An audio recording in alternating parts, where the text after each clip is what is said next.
Hello, and welcome back to Fierce Entertainment. For me now being completely up to date, very early in the game because I want to be good this time, not have any really big delays, and that would be for 2004's Resident Evil Apocalypse. Now, as I mentioned in the first Resident Evil film from 2002, that film really felt more like a scary, creepy horror movie with a sci-fi narrative. Um,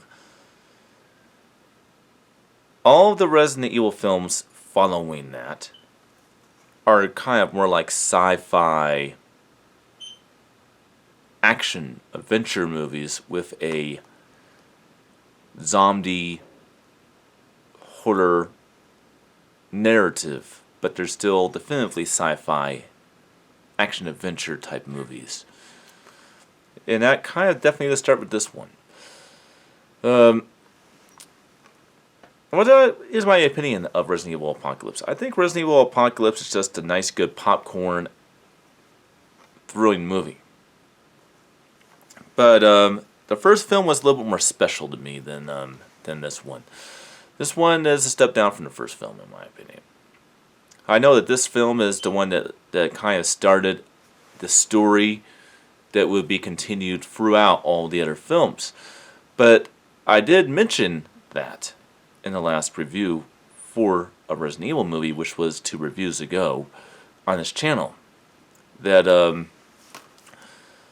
it's the only one that really stands out from all the other films, and the fact that that film is more of a scary movie, while all the Resident Evil films are horror films and they are zombie movies. They have more of a sci-fi action narrative to them, to where they feel more like a sci-fi action movie and a lot less like a scary movie.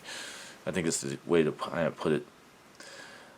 But I do like Resident Evil Apocalypse. I thought that action was really good in it. I do have some problems with the way the movie looks a little bit, and we'll get that with the quality. Well, look, first let's go on to the plot, and we'll be quicker than we did with Underworld, underrated. The film takes place seconds after the climax ending of the first film. In a way, it actually shows things that lead up to that. Actually, but the plot of the film is a basic one, and I will try and make this quicker than I did with Underworld. Not getting too many details between the details.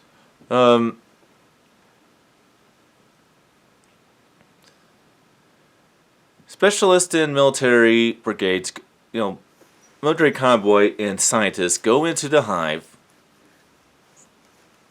and they are infected by the zombies.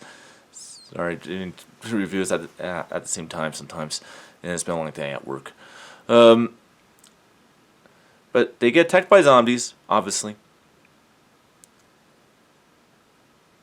And the virus spreads to Raccoon City and starts affecting random people.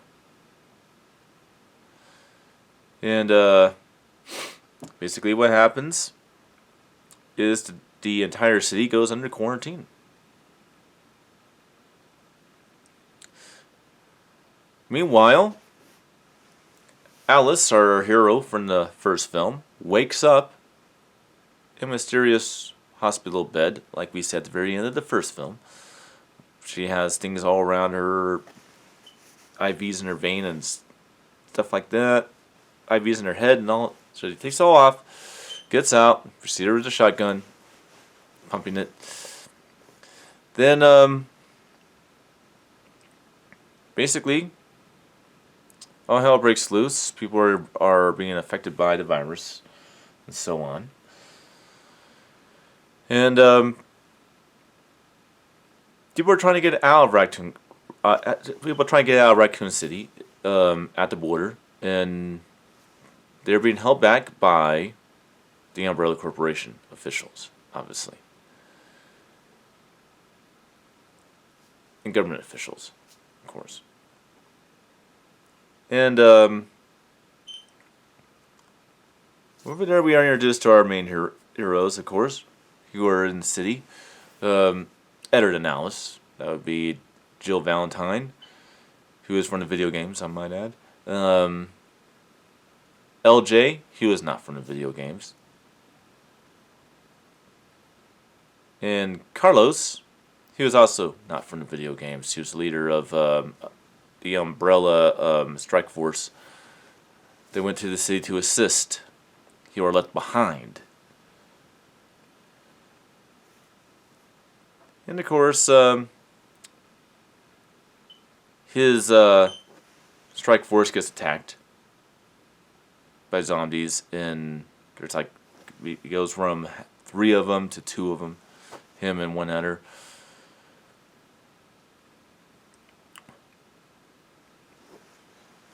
And of course, the reporter, I forget her name, but something Lin.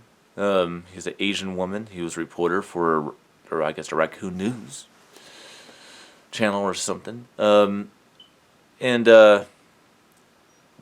she's an anchor woman, I guess, is what we call it.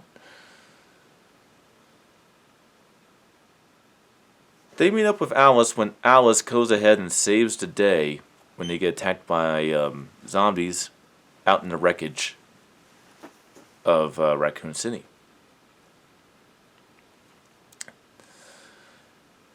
They are disturbed, obviously. Joe Valentine, one of her colleagues, and of course the reporter, are disturbed by an unknown force, which is like this big mutant creature that has all these big ass guns that's trying to, you know, kill all witnesses and all people that could be potentially a threat to the Umbrella Corporation. So it makes it easier for them to cover all of this up. And basically, find out this is actually the Nemesis program, and that Alice is also part of it. And the Umbrella Corporation starts to run field tests of both the Nemesis creature and also known as Nemesis 3, although they don't tell you that in the movie. And of course, Alice. Run simulations. They go ahead and have mini battles, obviously. And the film's also about her trying to save a child who is in a lot of ways the original origin of the T virus, because it was created by a humanitarian scientist.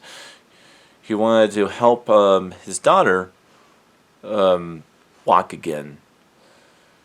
And the cure other type of diseases like fibromyalgia and stuff like that. So, yeah, the T virus was originally created for the benefit of humanity. But when it's not paired with the antivirus, which was talked about a little bit in the first film, by the end of the time I had trying to keep these reviews down, obviously. Yeah, I have 15 minutes.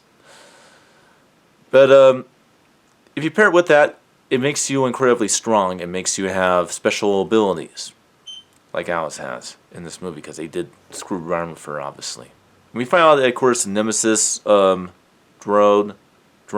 creature thing is actually Matt from the first movie, the environmentalist that teams up with Alice. And basically rescues the daughter of the scientist. The Umbrella Corporation turns on him, forces her to fight the Nemesis 3 creature, and finds out who it really is. Then they all turn against the Umbrella Corporation. Obviously, the Nemesis creature gets killed.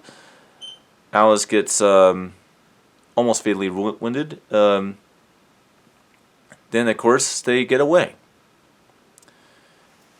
And Raccoon City is desecrated by a nuclear missile, where it is completely cleansed of all evidence. And of course, the helicopter they were in, fleeing away from it, gets attacked by the epicenter of the blast, and it impels Alice and kills her.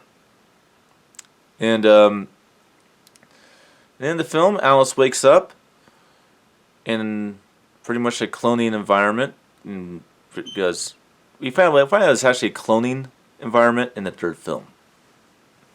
We were doing it in a couple of days. But Alice wakes up with no memory of who she is, and then all of a sudden, her memory starts coming back. And she escapes and meets back up with Jill and Carlos and the Donner and El Rey, and they get away. But we're left with the great unknown about what it means, what it all means with Alice's new abilities and stuff like that. And that's pretty much the plot. And that guy was trying to keep it short, but there's so much to talk about. Let's go quick on the quality. This is the cons right here. While Underworld is like a cool temperatured movie, and I thought it was pretty well digital looking, but kind of neutral.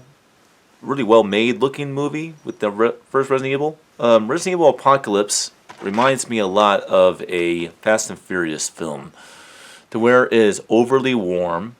There is no cool car temperatures. There is no all there is really just neutral and dark warm temperatures in this movie, like a Fast and Furious film. It's like it was not brightly lit, which means that it is made to look exactly like a digital movie. A digital high-definition movie with warm temperatures. And as for the audio quality, this one has a uncompressed 5.1 sound presentation, much like Underworld.